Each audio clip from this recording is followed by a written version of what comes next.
Yes Venkataswamy గారు good morning అండి. నమస్కారం అమ్మా. నమస్కారం. ఎస్ వెంకటస్వామి గారు, సో నిన్న చంద్రబాబు నాయుడు పుట్టినరోజు సందర్భంగా అటు కేటీఆర్ కమెంట్స్ మీరు వినే ఉంటారు. ఏంటి అసలు బీఆర్ఎస్ గెలుపు చారిత్రక అవసరం అని కూడా వాళ్ళు అంటున్నారు. అండ్ ఇంకా ప్రజలు ఇప్పుడు సీఎం కేసీఆర్, మాజీ సీఎం కేసీఆర్ ని సీఎం గా కోరుకుంటున్నారు. ఈ రోజు తినే అన్నంలో మన్ను పోసుకున్నాం కాంగ్రెస్ ప్రభుత్వం రావడం వల్ల అని కొన్ని భారీ కమెంట్లే చేశారు. ఏంటి దీనిపైన మీరేమంటారు? త్వరలో ఉప ఎన్నికలు కూడా వస్తాయని వాళ్ళు జోస్యం చెప్తున్నారు కదా. అంటే కేటీఆర్ అన్నట్టు ఫ్రస్ట్రేషన్ లో ఉండడం అనేది చాలా స్పష్టంగా అవుతుంది. అధికారం 10 ఏళ్ళు అనుభవించిన తర్వాత అధికారం లేకపోయేసరికి, కోల్పోయేసరికి ఫ్రస్ట్రేషన్ కు వెళ్ళిపోయినాడు ఆయన. వెళ్ళిపోయి ఇక అంటే మతి తప్పి మాట్లాడేటువంటి మాటలు ఇలా మాట్లాడుతున్నాడు.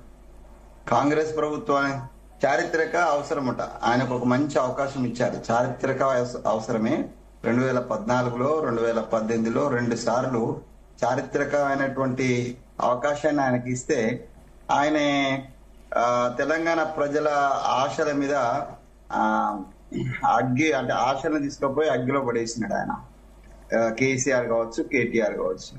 ఆ కేసీఆర్ తనయుడిగా, కేటీఆర్ మంత్రిగా ఈ రాష్ట్రానికి ఆయన చేసిన సేవలను ఇవన్నిటిని కూడా చరిత్ర గమనించే ఒక చారిత్రక నిర్ణయం తీసుకున్నారు. 10 ఏళ్ల తర్వాత కేటీఆర్ ను, కేసీఆర్ ను ఇంట్లో కూర్చోబెట్టినారు. సో కాంగ్రెస్ ప్రభుత్వం అంటే ప్రజలకు అన్నం పెట్టేది, సున్నం పెట్టేది కాదు. మీరు 10 ఏళ్ళ సున్నం పెట్టినారు. మీరు అన్నం తిని ప్రజలకు సున్నం పెట్టినారు. మీ ఆస్తులు ఎక్కడి నుంచి ఎక్కడికి పోయినాయో ఒకసారి మనం బహిరంగ చర్చకు సిద్ధమైతే కేటీఆర్, హరీష్ రావు, కవితమ్మ, లేకపోతే సంతోష్, సో ఇట్లా పెద్ద లిస్టే ఉంది.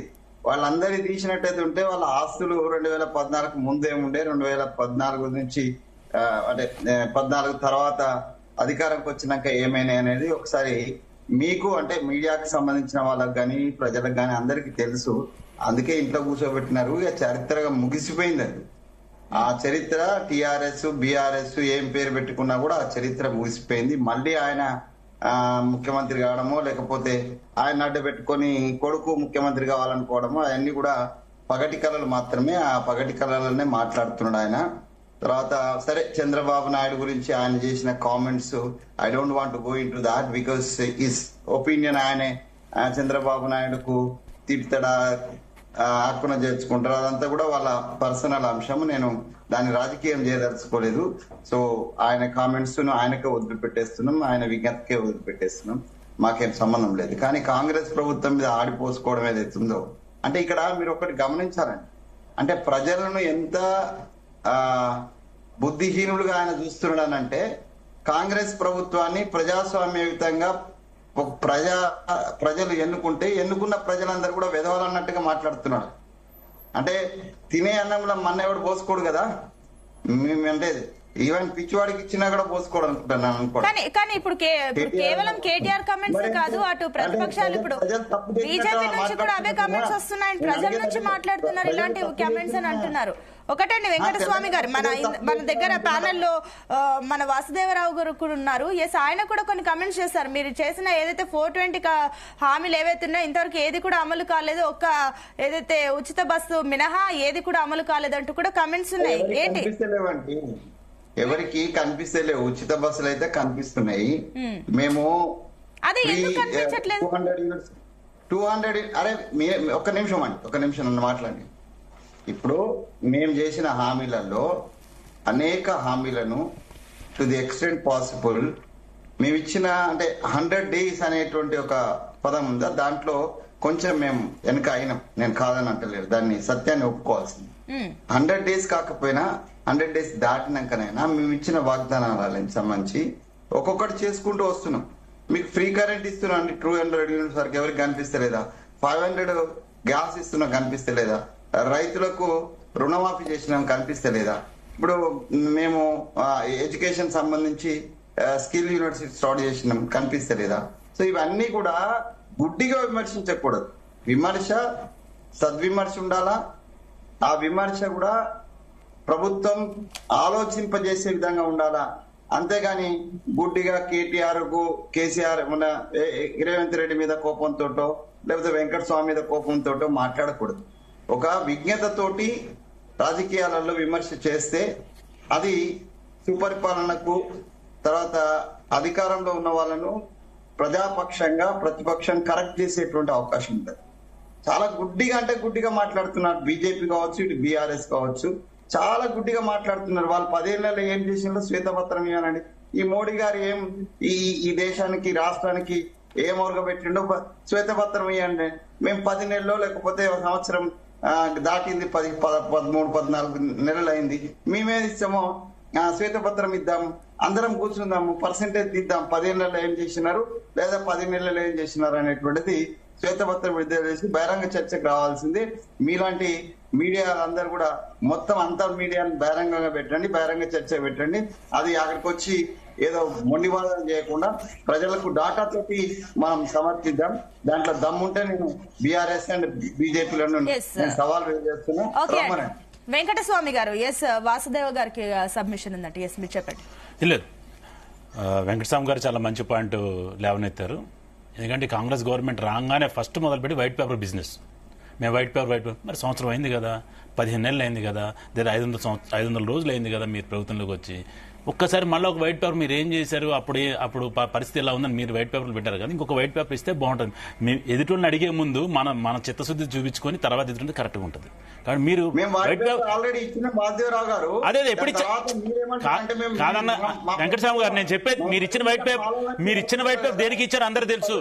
మీరు హామీలు నెరవేర్చలేని చెప్పడం కోసం ఇచ్చిన, మీరు హామీలు నెరవేర్చలేము, లంకె బిందులు అనుకొని ఖాళీ బిందులు ఉన్నాయి అని చెప్పడం కోసం, ప్రజల్ని మభ్యపెట్టడం కోసం, ప్రజలు తిరుగుబాటును ఎదుర్కోవడం కోసం మీరు ఇచ్చిన వైట్ పేపర్. నేనేమంటున్నానంటే 12 నెలల సంవత్సరంతో మళ్ళీ ఒక వైట్ పేపర్ ఇస్తే బాగుంటుంది. మీరేం చేశారు? వైట్ పేపర్ ఇస్తే బాగుంటుంది. మీరు ఎన్ని లక్షల అప్పులు తెచ్చారు, లక్షల అప్పులు కుప్ప చేశారన్నారు. కాబట్టి మీరు కూడా 12 నెలల తర్వాత ఒక వైట్ పేపర్ ఇస్తే బాగుంటుంది అడుగుతున్నాను. నేను చెప్పింది మీరు కూడా చెప్పండి సమాధానం. మీరు కత్తి వెంకటస్వామి గారు ఒక్క నిమిషం ఇప్పుడే మీరు అన్నారు వితండవాదాలు లేకపోతే, ఇప్పుడే చెప్పారు మంచి బ్రహ్మాండం పెట్టాలని. మీరే మాట్లాడుతున్నారు, అవతల మాట్లాడటం లేదు. ఇదే విడ్డూరు, ఇదే కాదు.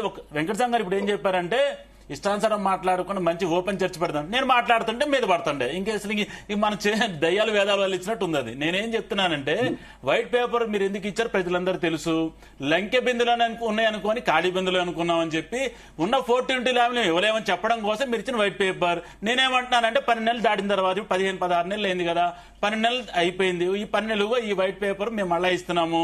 మేము అప్పుడు మిగులు బడ్జెట్ ని లక్షల కోట్ల అప్పులు కుప్పగా తయారు చేశారు. మీరేం చేశారో చెప్పొచ్చు కానీ ఎదుటివాడిని అడిగే ముందు మనం ఏం చేయాలి, మనం చెప్పాలా, మనం చేసి చూపించాలా. తర్వాత ఇగో నేను ఇచ్చాను నువ్వు ఇమ్మని అడగాల.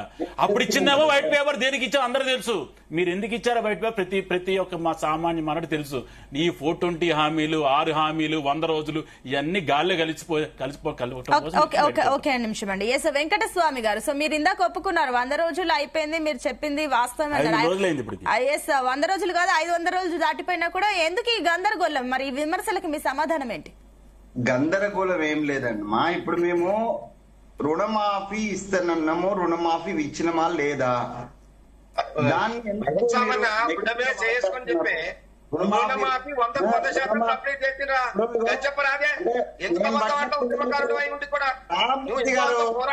ఉన్నావు, పోరాట యోధుడివి. 100% రుణమాఫీ మనస్సాక్షి చెప్పే. ఓకే అండి రామ్మూర్తి గారు మీ పాయింట్ చెప్పారు, ప్లీజ్ వెయిట్, ఆయన చెప్పనివ్వండి క్లారిటీ.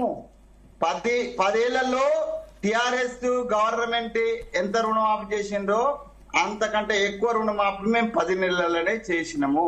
అది అక్షర సత్యము, అది డాక్యుమెంట్స్ ఉన్నాయి. మేము ముట్టిగా చెప్తే అందరు యాక్సెప్ట్ చేసేది కాదు. డాక్యుమెంట్స్ ఉన్నాయి, ప్రభుత్వ లెక్కలు ఉన్నాయి, దాని మీద మాట్లాడదాం. ఇప్పుడు ఏం చేసినా విమర్శించేటువంటి యొక్క మనస్తత్వం ఉంటే మేము ఎవరు కూడా ఏం చేయలేరు. నేను అందుకే అంటున్నా కదా, గుడ్డిగా విమర్శించద్దు. నేనేమంటున్నా, నేను ఒక సవాల్ విసురుతున్నా. మీరు 10 ఏళ్ల యొక్క పత్రాలు తీయండి, శ్వేత పత్రం తీయండి. మేము ఈ 10 నెలల లేదా 16 నెలల మేము శ్వేతపత్రం తోటి బయటకు వద్దాం, ఓపెన్ గా డిబేట్ లో కూర్చుందాం విత్ డాటా. ఇప్పుడు చాలా సార్లు మేము చాలా ఎక్కువ డబ్బులు ఇచ్చినాము కేంద్రానికని అమిత్ షా గారు వచ్చి చెప్పినారు, మోడీ గారు వచ్చి చెప్పినారు, బండి సంజయ్ గారు చెప్పినారు, కిషన్ రెడ్డి సాబ్ చెప్పినాడు. చాలా మంది ఇప్పుడు వెంకట్రావు గారు కూడా వాసుదేవరావు గారు కూడా చాలా సార్లు చర్చలలో పాల్గొనడం చెప్తున్నారు. నేనేమనంటే kindly put on the paper and come for the open debate. నేను టీఆర్ఎస్ మిత్రులకు కూడా అదే చెప్తున్నా. రామ్మూర్తి మొదటి నుంచి ఉద్యమంలో మా సహచరుడు, మేమంతా కలిసి పనిచేసినాం. ఉద్యమ సహచరులందరినీ గొంతు కోసినట్టునా కూడా పాపం ఆయన గొంతు కోయించుకోకుండా అక్కడే ఉన్నాడు. మేము ఉద్యమ సహచరులు అయినా కూడా మా గొంతు కోసిన సమయానికి మేము బయటకు వచ్చింది. నేనేమంటున్నానంటే ఒక శ్వేతపత్రం తీసుకొని జీ తెలుగు ముందు వస్తామా, లేకపోతే అన్ని మీడియాను పిలుద్దామా, పిలిచి ఈ పని మమ్మల్ని కడిగేయండి. నేను ఏమంటలేను, మేము తప్పు చేస్తే కడిగేయండి, కానీ మేము చేసేటువంటి పనులను కూడా కాస్త కళ్ళు తెరిచి చూడండి. ఓకే ఓకే ఓకే అండి, రైట్. ఈ పాయింట్ గురించి మనం మళ్ళీ మాట్లాడదామండి. 10 సెకండ్లు ఒక్క నిమిషం అండి. వెంకటస్వామి గారు చెప్పారు. నేను కార్యక్రమంలో ఉన్నాను, నా వాయిస్ ని కంప్లీట్ చేస్తాను. ఎందుకంటే నేను భద్రాచలం కవితక్క గారి ప్రోగ్రామ్ లో ఉన్నాను. ఆల్రెడీ భద్రాచలం గుడికి వెళ్తున్నాము. కాబట్టి నా వాయిస్ మీరు అడగాల్సిన క్వశ్చన్ ఏది ఉంటే వాళ్ళు చెప్పిన దానికి, కత్తి వెంకట స్వామి అన్న బీజేపీ నాయకుడు చెప్పిన దానికి రామ్మూర్తి గారు మీరే కమెంట్స్ చేశారు కాబట్టి ఒక్క నిమిషం అండి, దయచేసి కాస్త వెయిట్ చేయండి. ఎందుకంటే